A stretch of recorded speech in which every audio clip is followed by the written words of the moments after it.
ça vous réveille la nuit de tourner des films? C'est une passion qui est vraiment présente matin, midi, soir? Omniprésente, cette passion. On y sacrifie des choses, c'est une passion chronophage, comme on dit.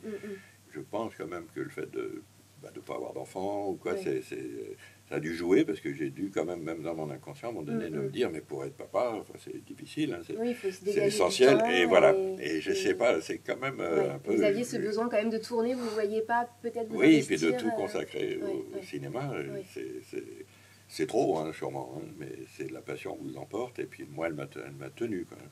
Et après, quand on rencontre les gens, justement, c'est chouette. Hein. Même là, cet après-midi, je vais faire des scolaires, j'adore ça. Enfin, je sais pas, transmettre, c'est vraiment important. C'est vrai que je me dis, à la fin, sur son lit de mort, il vaut mieux avoir des petits-enfants autour de soi que des bobines de films, hein, c'est plus gai. Enfin, en tout cas, vous aurez laissé quand même un très bel héritage au cinéma français. Votre film m'a aidé, votre film, parfois même limite, m'a sauvé. Enfin, moi, j'en ai plein comme ça. Hein, on a une responsabilité, hein, c'est quelque chose, les films, les livres, les chansons. Il y a toujours une chanson qu'on écoute dans la voiture, un moment de déprime, et qui est, voilà, exactement. De vivre des émotions différentes et de sortir de son quotidien. Exactement. Et en se sentant proche de ce qu'on voit, on se dit, tiens, je suis pas tout seul à vivre ce que je vis. De se reconnaître aussi dans des personnages. C'est pour ça que c'est hyper important, la culture.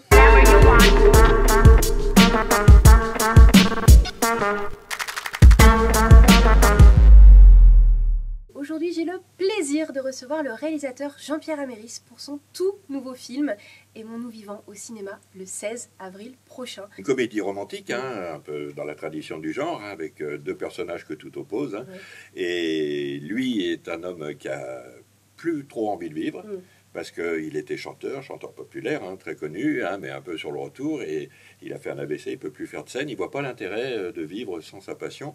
Et heureusement, sur le chemin de la Suisse, où il veut en finir, il va rencontrer une femme qui est tout son contraire, qui elle est pleine d'une envie de vivre absolument débordante, un peu désordonnée, et qui, en apprenant son projet, va tout faire pour l'en empêcher. Donc, pensez par exemple un peu au film L'Emmerdeur avec Jacques Brel et Lino Ventura, enfin, c'est de ce côté-là. Et puis, moi, ce que j'aime dans la comédie, c'est réussir à rire de choses parfois inquiétantes ou un peu graves, hein, justement, parce que ça fait vraiment du bien. J'espère que c'est un film qui rend les choses moins taboues, hein, finalement, le déclassement, la retraite... Elle est bipolaire, enfin, vous voyez, c'est quand même quelque chose. Mais justement, ça rend les choses moins taboues d'en rire, et puis ça fait du bien. C'est votre 15e film, votre 5e comédie. Ça s'inscrit toujours, je trouve, dans la continuité de votre cinéma, qui a toujours une sensibilité, une bienveillance. Et pourtant, vous arrivez toujours aussi à mettre une pointe d'espoir et de lumière dans vos films. C'est vraiment ce que vous voulez retranscrire à chaque fois? Pour moi, le cinéma m'a vraiment sauvé la bise. Hein. J'étais pas...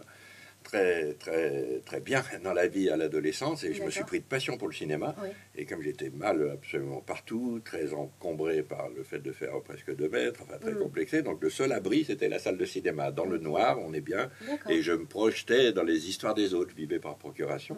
Après, la chance, c'est qu'est-ce qui fait qu'à 15 ans j'ai dit, moi aussi je vais réaliser des films, c'est une chance. J'encourage toujours les jeunes gens à trouver leur passion, et pas avoir peur, quoi. Faut avoir peur de rien, quoi. C'est pour ça que je fais des choses positives quand même, hein, parce que justement je voudrais, quand moi ça m'a tellement aidé le cinéma, hein, je sortais des fois, j'entrais dans les salles complètement déprimé, et je ressortais regaillardi, j'y pense toujours, je me dis il y a peut-être un homme, une femme qui va pas bien, un ado et tout ça.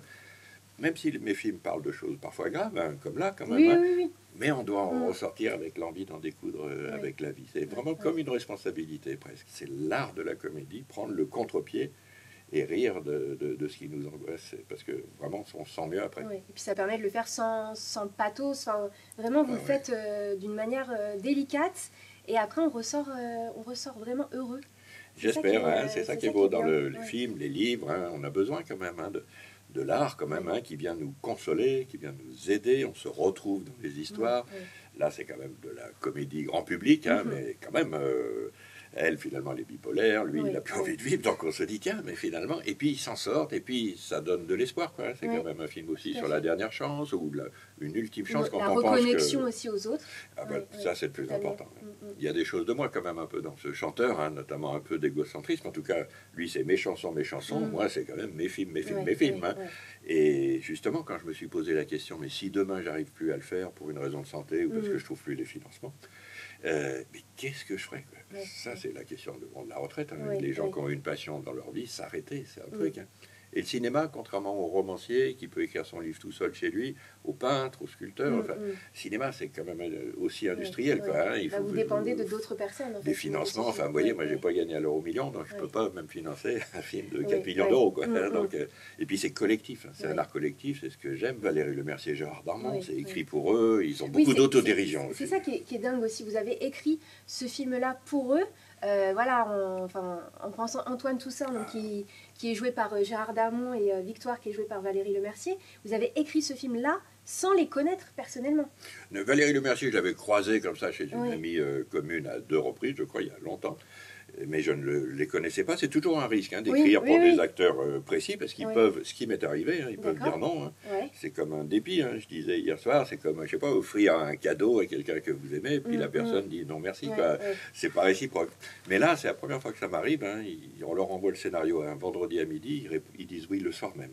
Il y avait quand même une grâce hein, sur ce film, en tout cas un truc qui se mettait bien en place. Patrick Timsit aussi. Oui, qui joue à l'impresario, tout à fait. Mais je suis allé vers eux parce que Gérard Darmon, d'abord, je voulais un acteur-chanteur. C'est quand même l'histoire d'un chanteur connu. Hein, et il a été chanteur, il l'est encore, hein, mais au début des années 2000, il fait 3 albums. Hein, il chante dans le film deux chansons qui sont sur ces albums. Mambo Italiano, un tube planétaire là, drôle aussi que chantait Dean Martin dans les années 50. Et puis une très belle chanson, très émouvante, qui s'appelle Encore une fois, qui est comme une déclaration d'amour à personnage de Victoire. Et ce qui est chouette chez Gérard Darmon, c'est qu'il a vraiment de l'autodérision.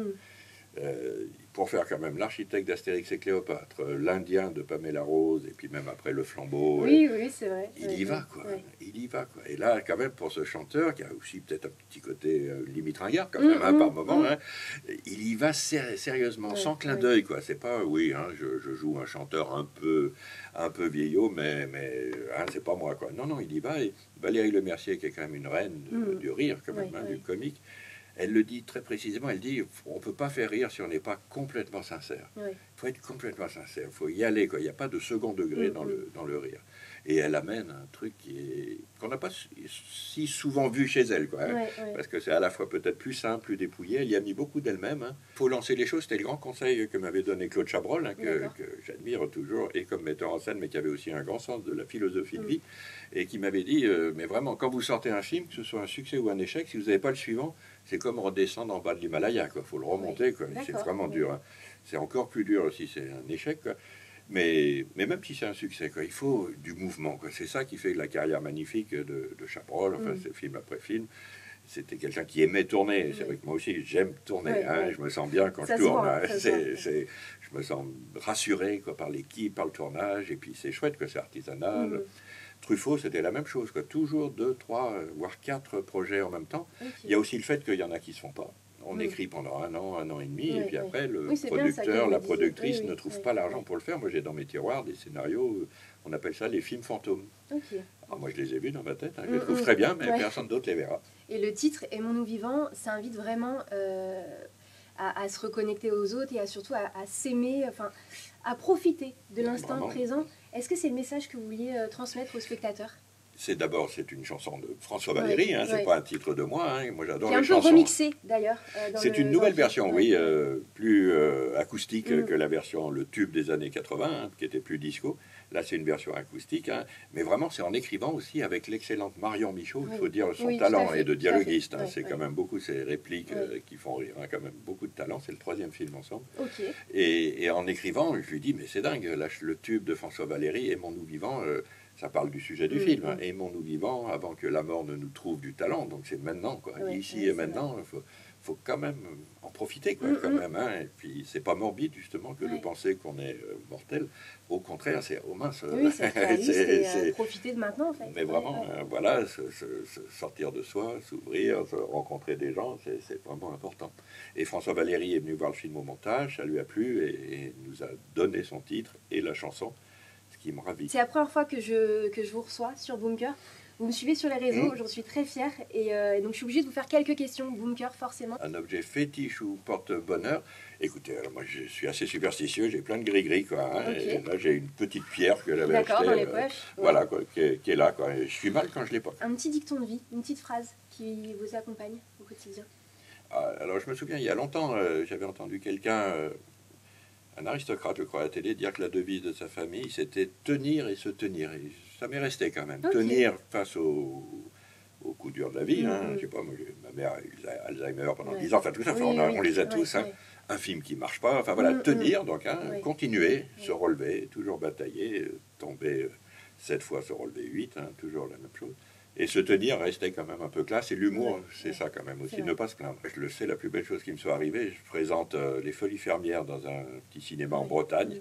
Il y a 8 personnes dans la salle. Je me dis, oh là là, c'est quand même, je ferais mieux de rester chez moi. Et puis en même temps, c'est 8 personnes, donc on fait le débat, bien sûr. Et un couple est là et me dit, on tenait à venir voir votre film et à vous voir vous pour vous dire, voilà, nous avons un fils autiste. Il n'a jamais supporté un film du début à la fin. Le seul film qu'il a vu jusqu'à la fin, c'est votre film Marie-Hortin, sur une petite sourde aveugle, là, avec Isabelle Carré et Ariane Rivoire. Ça, vous dites, wow, ça vaut la peine, quand même. Même 8 personnes, mais ça, d'entendre que ce gamin autiste a quand même accroché à ce film-là, il n'y a rien de plus beau. Ma plus grande fierté, mais je ne sais pas si je suis très fier, mais quand même, d'avoir fait les films que je voulais, quoi. En tout cas, voilà, je sais, avec des hauts et des bas, ils sont plus ou moins réussis, mais j'ai jamais fait de film. Je ne veux pas tourner pour tourner, quoi. J'ai fait que des films que je voulais vraiment faire, auxquels je croyais. C'est tentant des fois, on m'en a pas proposé beaucoup, mais tiens, on vous propose un truc, je le sens pas, mais je me dis quand même, il faut que je travaille, il faut que je gagne ma vie, enfin, peut-être ça va marcher. Mais non, si vraiment je le sens pas à 100%, je le fais pas. Ça, c'est une petite fierté. J'aurais pu gagner plus de sous dans ma vie, avoir une maison à la campagne, mais je préfère ça. C'est tout un entrepreneur. Vous suivez du coup beaucoup votre instinct? Exactement, tout est vraiment sur l'instinct. Il faut vraiment l'écouter.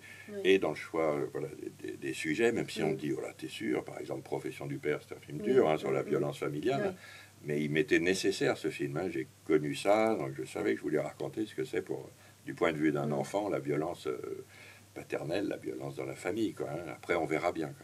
Ne pas lâcher. Et, par exemple, je serais incapable de me dire, bon, alors qu'est-ce qui pourrait marcher? Qu'est-ce que je pourrais faire qui marche? Ça marche pas comme ça. On fait ce qui est bien. Un super pouvoir, quand même de sauver des gens malades, quand même, d'enlever la maladie. C'est vrai que j'ai été marqué quand même, l'Alzheimer. On est nombreux à connaître ça, quoi. Mais quand votre mère vous dit bonjour monsieur et tout ça, et à un moment donné, voilà, on est démunis. Mais voilà, c'est la vie. Si vous pouviez dîner avec une personne encore vivante ou décédée, vous choisiriez qui? Alors spontanément, je dirais Clint Eastwood, mais je suis nul en langue. Donc ça serait pas facile. Mais c'est quand même un peu une idole, quand même. Je suis toujours un peu, allez, c'est beaucoup dire, mais quand même identifié à lui. Ça me rassurait de voir qu'il était presque aussi grand que moi. Puis bon, grand cinéaste, grand acteur. Donc. Mais l'anglais est quand même un problème pour moi. Est-ce que c'est lui qui vous a donné envie de faire du cinéma particulièrement? Ça a beaucoup compté, oui, quand même, à l'adolescence. Pas que lui, bien sûr, mais quand même, c'était une figure. J'avais l'affiche devant mon lit dans ma chambre d'adolescent pour une poignée de dollars. Et puis, je l'aime, quoi. Ce Clint Eastwood, c'est quand même génial, quand même, cet homme de 94 ans qui a encore tourné il y a 2 ans, le Juré numéro 2, excellent. Et vous voyez, jusqu'à cet âge-là, tourner des films? C'est ce que vous avez envie, vraiment? Oui, vraiment, si Dieu prête la santé ou quoi, vraiment. Enfin, moi, je vous ai vu plusieurs fois en débat. Vous êtes hyper bienveillant avec les gens, vous prenez le temps de discuter, de répondre aux questions, vous êtes passionné, vraiment, vous expliquez tout de A à Z et ça fait vraiment plaisir. Donc, en fait, je pense que peut-être à chaque fois que vous sortez un film, c'est aussi un nouveau bébé. Il y a quelque chose de ça, quand même. D'autres avant moi l'ont dit, mais nos films, c'est un peu nos enfants, c'est beaucoup dire, mais quand même, voilà ce qu'on offre au monde. Et c'est pour ça que j'aime vraiment le débat avec le public, c'est vrai que j'aime ça. Et pas que de la promotion, c'est vraiment, j'aime l'échange, puis j'aime bien raconter mon métier, quoi. C'est un petit plus, là, les secrets de fabrication. Qu'est-ce que c'est la mise en scène? Je me rends compte, c'est tellement abstrait pour les gens. Je vois même des gens de ma famille qui sont tellement loin de tout ça. Mais qu'est-ce que tu fais? C'est quoi réalisateur? C'est producteur? Et il faut dire, c'est la mise en scène. Le réalisateur, c'est celui qui a le film en tête avant de le tourner. Dans tous ces détails, mais il faut avoir une vision. La meilleure métaphore, c'est quand même chef d'orchestre.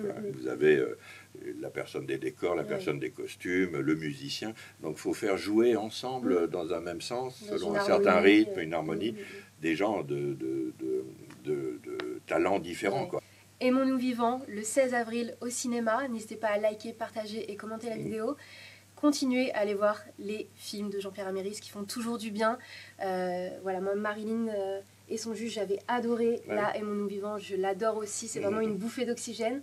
Ça fait plaisir. Merci beaucoup, Jean-Pierre, pour votre confiance. Merci, c'est un plaisir. Et puis, à très vite. Je vais continuer de liker vos posts. Merci. C'est chouette, c'est un plaisir. Un plaisir partagé. À très vite. On vous embrasse. Salut. Au revoir.